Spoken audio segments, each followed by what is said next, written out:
Welcome back, ladies and gentlemen. Let's talk about Aitx here. We are down to 005. We were down over 12% on the day at some point, but buyers are stepping in and buying this juicy dip. Maybe we have found support here at 005. That is a big level. I did originally plan. If you guys remember me giving you the game plan, I said I was going to add 20% of my position here at 007. Then at 057 I added more, and then I planned on adding the biggest position at 60% of my position at 005s. But I'm still gonna wait. I'm still gonna sit back. Let's see how today closes before we buy in. Because if buyer stepping in right now doesn't mean anything, if by end of day it continues to be a giant red bar going into 003s or low fours, then let's just wait and let it come down. The biggest position I definitely want to hold off. Yeah, look at that, 11% right now. Buyers really are trying to they're really trying to step in. But like I said, my biggest position I will add it at 003s. That is where I'm looking. I'm looking to add the biggest position. I don't want to add it here because what if it does come down to 003s?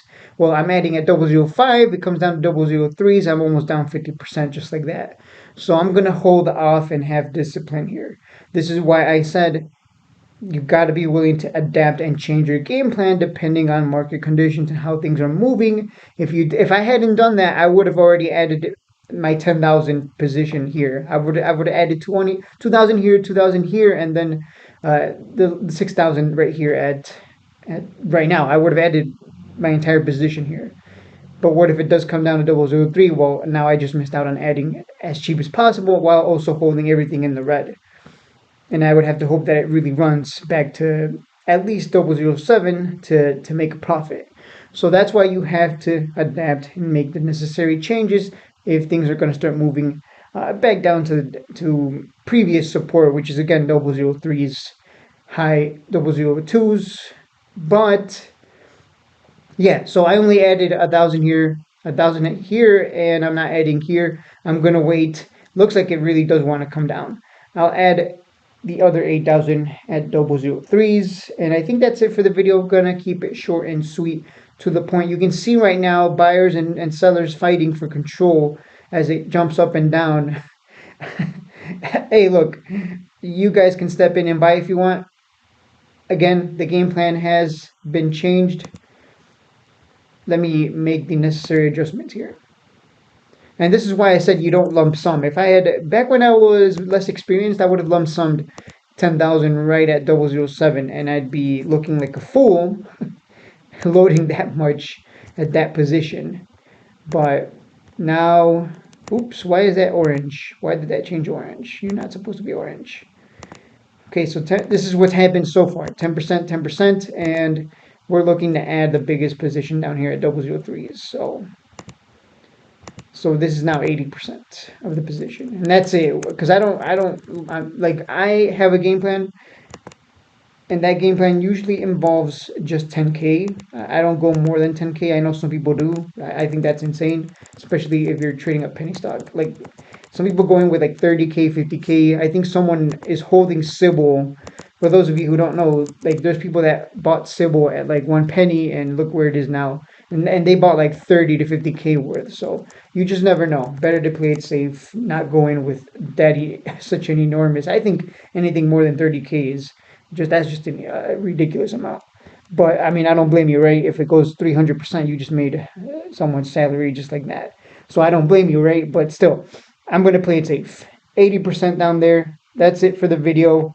We do have a PR actually. Never mind. I'll come back to it. And today's PR, as I was saying, you can now sign up for the Radr beta testing program. I already did sign up under my real name, which is no, I'm kidding. I'm not gonna tell my real name. At least no one should know my real name, but unless they know me from like as a classmate or something. But other than that, my name is Shades. Well, they won't know that, so I just as far as they know, some guy uh, submitted an application. We'll see if I get selected. But other than that, I mean, if you want to sign up, go for it. It's their first production home security camera from its subsidiary Radr, which I do believe has a website as well. Because when I was, yeah, they have a website for that.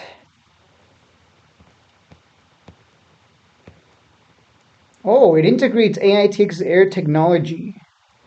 This talking security camera offers intelligent human-like responses and real-time monitoring to ensure the highest level of security for homes by leveraging advanced AI capabilities. RadCam can detect, analyze, and respond to potential threats autonomously, providing homeowners with unparalleled security and peace of mind.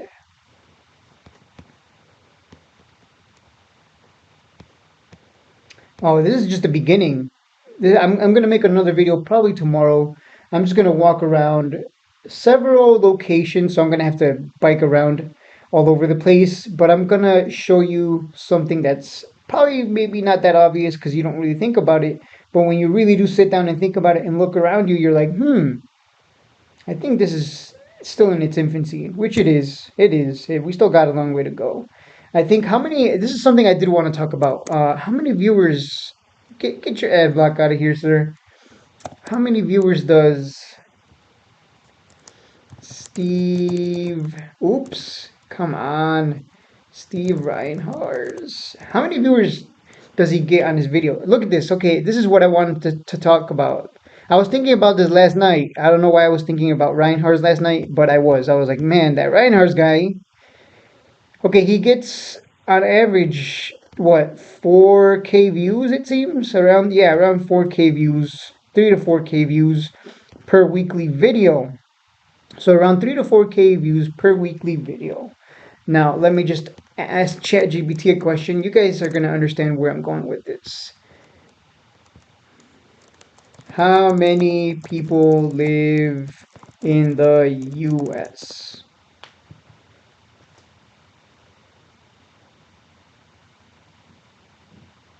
300, well, according to ChatGPT, approximately 339 million people live in the US. And this thing gets just 3 to 4K on average. Not this thing. This guy gets about 3 to 4K on average in terms of viewership.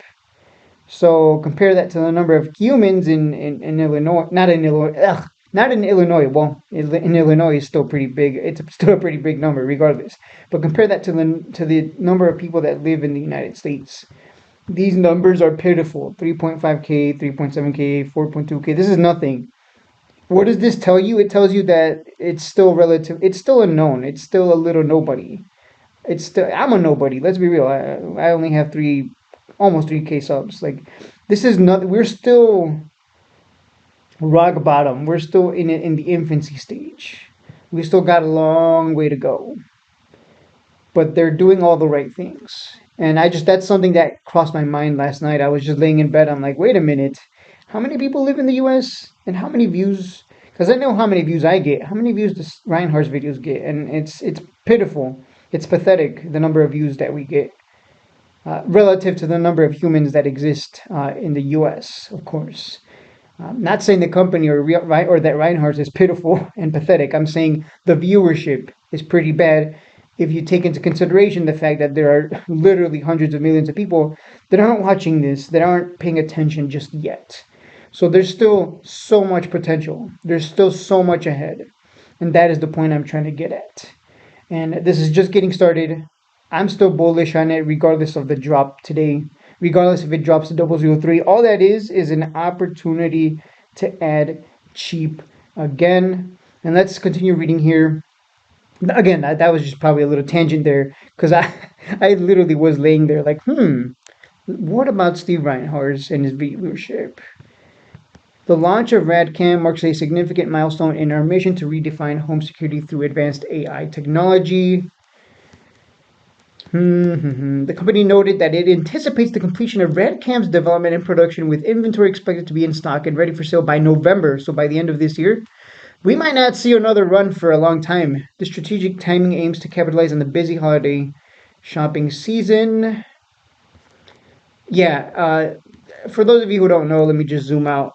If you've been watching this for a while, it has maybe like 2 runs a year, Like last year, here's 2023. It had a run here and then another one before coming down to 002s. And then it had a third one actually right towards the end of the year. So it actually had 3 runs. So about 2 to 3 runs a year. But then we had another little run here at the beginning of the year, and then the big run here to 1 penny almost. So that's two already if you want to count this one right here. But regardless, 2 to 3 runs a year where you can make 100% plus.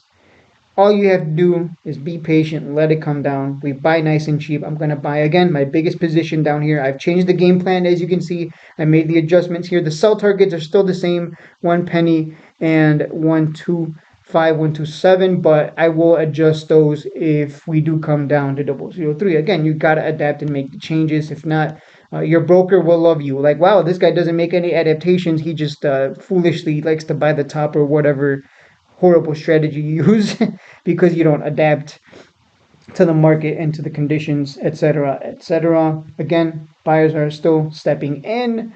Again, we've bottomed out overall. Let me switch to the monthly. We've bottomed out. Like this is I don't know how much lower it can go other than like 001 and triple zeros, which would be like insane. I don't know why we would go down that low, but ultimately this move, this downside is, I don't know if it's a combination of dilution and no PRs, because ultimately PRs are what move this. It's what moves penny stocks. Let's keep it real. It's what moves penny stocks. Without PRs, what happens to a penny stock? It goes down and then it finds a support, a bottom somewhere, and then it continues going down after another run up, and it rinse and repeats. But once it's bottomed out, you just want to buy wherever the bottom is. But without PRs, you go nowhere. I mean, look at Gaxi. Look at GXXY here. Oh wow, look at that. It's had plenty of run-ups here. It's had plenty of run-ups. Can we guess why? Look at that surge in volume. You see all that volume down there? Can you guess why that would be? I'm not going to look it up, but more than likely it's because of a PR. But what happens when there's no PRs? Well, it kind of just goes absolutely nowhere because no one cares.